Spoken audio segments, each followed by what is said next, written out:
Republicans nearly unanimously opposed Wall Street reform legislation that passed out of Congress earlier this year. One provision in the bill got the Republicans particularly fired up. It had to do with the new Consumer Financial Protection Agency, a new federal watchdog created to make sure consumers aren't being taken advantage of by predatory lending, hidden credit card fees, and fine print abuse. Seems reasonable.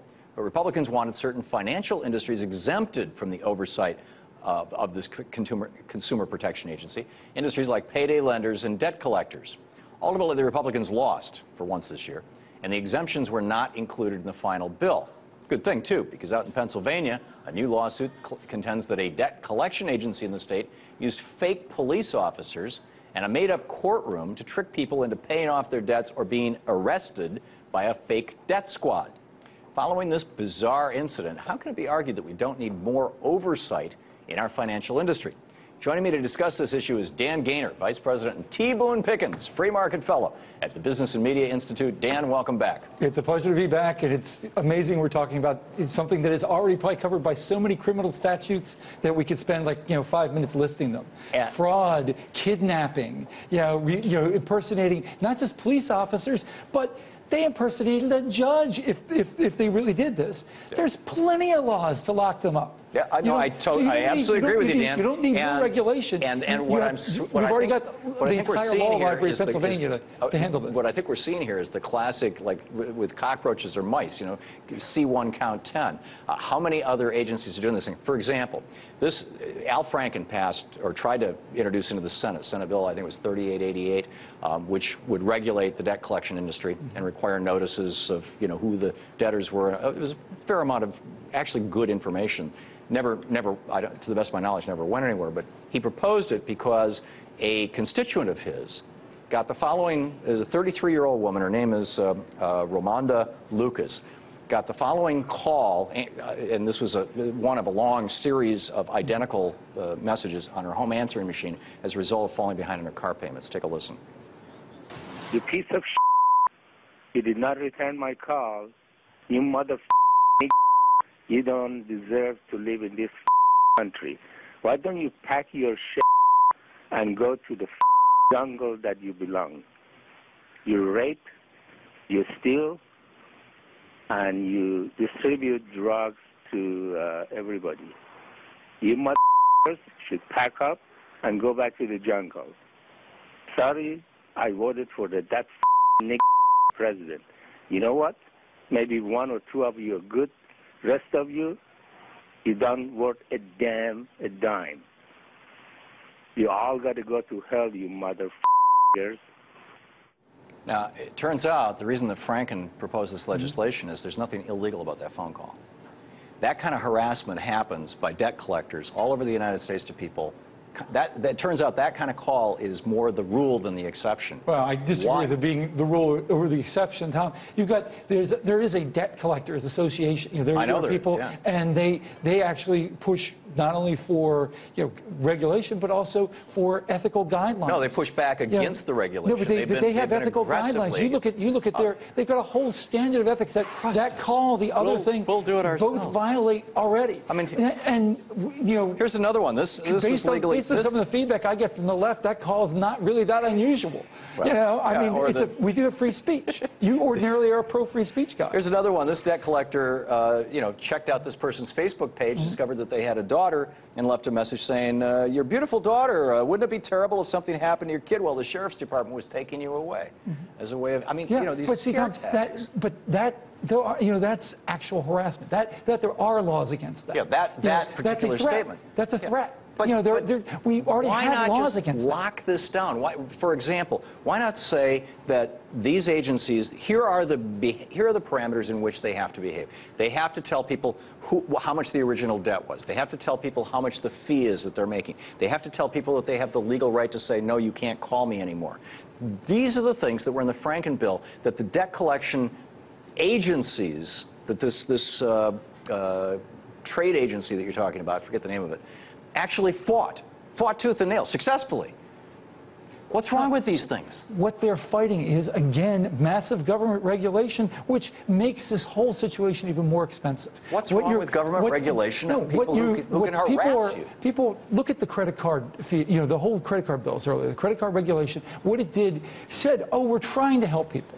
You know, we're gonna put more regulation on what fees they can charge, on how much money they can charge. What it did was basically take credit away from a sizable number of Americans because it made it too expensive and made a lot of people bad credit risk, so they all lost their credit. Dan, that kind of regulation was a good thing. You know, Tom, that's great for you to say because you've got good credit and you make a good salary. I was 25 years old. Tell that to people who lost their credit. I was 25 years old and making more money than my father had ever made in his life when I first qualified to get an American Express card. And that was in 1976. And I mean, that was how difficult it was to get credit before Reagan came in and just started deregulating all these things. And not just Reagan, Bush, Clinton, and Bush. And we've had this whole long series of deregulations that are just unwinding all this stuff. If you were to ask the American public...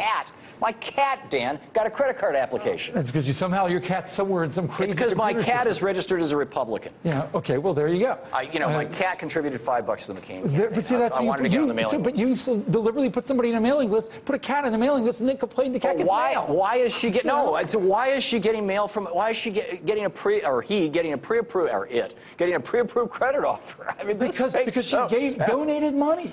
The cat donated money. That means she has disposable income. That somewhere in somebody's database, that means that they're a likely candidate. Credit shouldn't be that easy. But credit shouldn't be as difficult as Democrats, as the left made it. You guys reined in credit so much that a lot of people who need credit at a bad economic time had to take it away from them by excessive regulation. And so what that is simply not true. Your guys are going after now. This excessive regulation. Come on, this is nonsense. We're not even halfway back to where we were in '99. The left hates anybody in the financial industry, unless of course they're giving money to the left, like Wall Street did. You know, they hate banks. What a horrible generalization! It's like saying the right hates babies. No, it's this whole class warfare thing that you're pushing. No, I want banks. I just want them to do what they're supposed to do, which is facilitate financial transactions rather than making money in the back room gambling on a stock machine that's running 1,000 bets a second. You don't want to let them with my money. Make money. What about payday loans? You clearly don't like payday loans. No, I don't. Payday loans, on average, cost something like $15 per $100 loan. So regulate the banks and tell them that they have to be able to offer loans of $100 and $200 and $300. So basically, put a whole industry out of business because you don't like pass it over to the banks that are regulated and are doing it. So how many small businesses are you personally going to order? Because a lot of these are small businesses. These payday lenders, they're not small businesses. They're loan sharks. They're legalized loan sharks. See, they're legal businesses. The Pentagon wants them put out of business, Dan. To provide a service what are you, to people anti-American? I mean, it's the Pentagon wants them put out of business. This is ridiculous. They're providing it, and clearly people want it. Because people need it because 30 years of conservative economic policies have devastated the middle class in America. What's devastating the middle class is massively overly stimulated economy, bailout after bailout under both Bush and Obama. And, what we've got right now is 9.6% unemployment. That's devastating the middle class. You want to put more people out of work. That's the result of the deregulation of the banks in '99. You want to put more people out of work by shutting down another industry.